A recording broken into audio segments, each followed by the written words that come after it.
So finally HPPSC के द्वारा Himachal Pradesh administrative services prelims examination के रिजल्ट को डिक्लेयर किया गया। तो काफी समय से लोग इसका इंतजार कर रहे थे, तो जिन्होंने इस प्रीलिम्स एग्जाम को क्वालिफाई किया है और वो फरवरी मंथ में होने वाले मेंस एग्जामिनेशन में बैठेंगे, उनको हमारी तरफ से बहुत बहुत शुभकामनाएं। होपफुली आप इस एग्जाम में अपना 100% देंगे और जो आपके सपने हैं आप उनको साकार करोगे। लेकिन यहाँ पे या इस वीडियो में मैं दो तीन चीजों के ऊपर जरूर बात करना चाहूंगा। सबसे पहली बात क्या है कि अभी कुछ समय पहले कमीशन के द्वारा जो फाइनल आंसर की है, फाइनल आंसर की का मतलब क्या रहता है कि जैसे ही हमारा प्रीलिम्स एग्जाम होता है उसके अगले दिन ही कमीशन के द्वारा जो प्रोविजनल आंसर की है उसको रिलीज किया जाता है, जहां पे आप लोग अगर किसी सवाल के ऊपर आपका डाउट है तो आप कमीशन को लिख के भेज सकते हैं और फिर कमीशन जो है वो आपके डाउट्स को कंसीडर करता है और जहां पे उसको लगता है वो चेंजेस इंट्रोड्यूस करता है। जहां पे आपको लगता है कि आपका डाउट जो है वो रीजनेबल नहीं है, वहां पे वो जो आंसर कमीशन का रहता है वो उसको ही रहने देता है।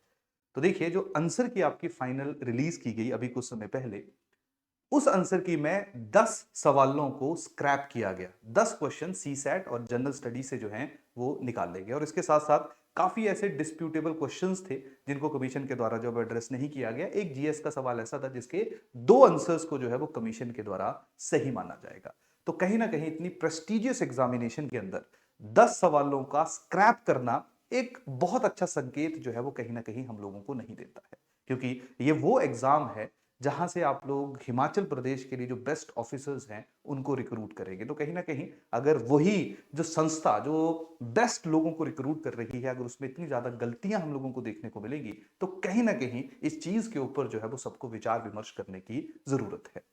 दूसरी चीज जो कहीं ना कहीं जो रिसेंटली जिस तरीके का भी सिचुएशन बना हुआ था जिससे निकल के सामने आ रही थी, क्योंकि हम लोगों के साथ काफी स्टूडेंट जो वो जुड़े हुए हैं, तो उनकी जो परेशानियां हैं वो कहीं ना कहीं हम लोगों की भी परेशानियां रहती हैं। तो देखिए, कमीशन ने 15 ऑफ दिसंबर को मेंस एग्जामिनेशन की डेट काफी समय पहले डिक्लेयर की थी कि 15 दिसंबर को जो है वो हम लोग मेंस एग्जामिनेशन की शुरुआत करेंगे। तो सबको ऐसा एक्सपेक्टेड था कि अगर 15 दिसंबर से जो है वो मेंस एग्जामिनेशन होने वाला है तो रिजल्ट एटलीस्ट 20-25 दिन पहले या एक महीना पहले जो है वो आ जाएगा। लेकिन रिजल्ट जो है वो 15 तारीख के 7 या 8 दिन पहले रिलीज किया गया और तब बताया गया कि जो मेंस एग्जामिनेशन है वो 15 दिसंबर से नहीं, वो फरवरी के फर्स्ट वीक से शुरू होगा। तो यहाँ पे जो स्टूडेंट्स थे उनको, क्योंकि ये जग जाहिर हो चुका था, क्योंकि जैसे जैसे जो रिजल्ट डिले हो रहा था वहां से सबको पता चल रहा था कि शायद मेंस एग्जामिनेशन जो है वो इस बार कंडक्ट करवाना थोड़ा सा मुश्किल हो जाएगा, क्योंकि डॉक्यूमेंट वगैरह जो है वो काफी रहते हैं मेंस एग्जामिनेशन के लिए।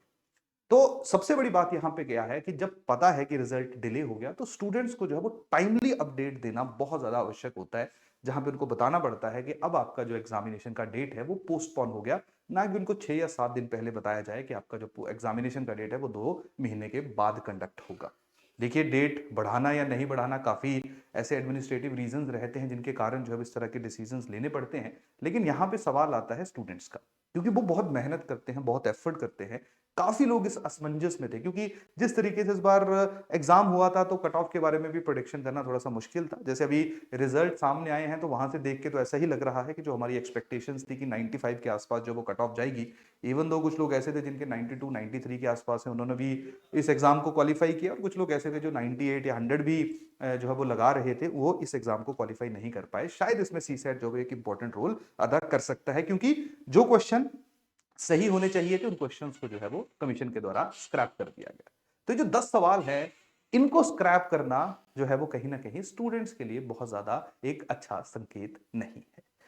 तीसरी बात यहां पे क्या है कि जब भी हम लोग ये एक्सपेक्ट करते हैं, जैसे फॉर एग्जांपल हम लोग एक public service commission, union public service commission की बात करेंगे, तो उनका जो कैलेंडर है वो पहले ही रिलीज हो जाता है कि अगले एक साल में जो है वो हम लोग इस तरीके से जो है वो हमारा ऐसा ऐसा दिन को हमारा प्रीलिम्स होगा, इस मंथ में जो है वो हमारा मेंस एग्जामिनेशन होगा, यहां से जो है वो हमारे इंटरव्यू का जो दौर है वो शुरू हो जाएगा। तो अगर ट्रांसपेरेंसी इंट्रोड्यूस जो एक्सपेक्ट भी किया जाता है फ्यूचर सिविल सर्वेंट से, तो जो रिक्रूटिंग एजेंसी है अगर वो भी इस चीज के ऊपर काम करे तो कहीं ना कहीं जो जनता का विश्वास है, स्टूडेंट का विश्वास है, वो सरकार और उसके साथ साथ जो कमीशन है उनके ऊपर जरूर बढ़ेगा और इंक्रीज होगा। हालांकि कमीशन की हमारी काफी खासियत रही है कि हिमाचल प्रदेश, यानी कि जब हम लोग बाकी स्टेट्स के कमीशन को भी देखते हैं तब Himachal Pradesh public service commission जो है वो बाकी स्टेट्स के मुकाबले काफी अच्छा काम कर रहा है। जहां पे एग्जाम्स को रेगुलरली निकाला जाता है, जहां पे जो प्रोसेस है उसके ऊपर बहुत ज्यादा सवालिया निशान नहीं उठते हैं। ट्रांसपेरेंसी के साथ जो वो काम हम लोगों को देखने को मिलता है। लेकिन सबसे बड़ी बात यह है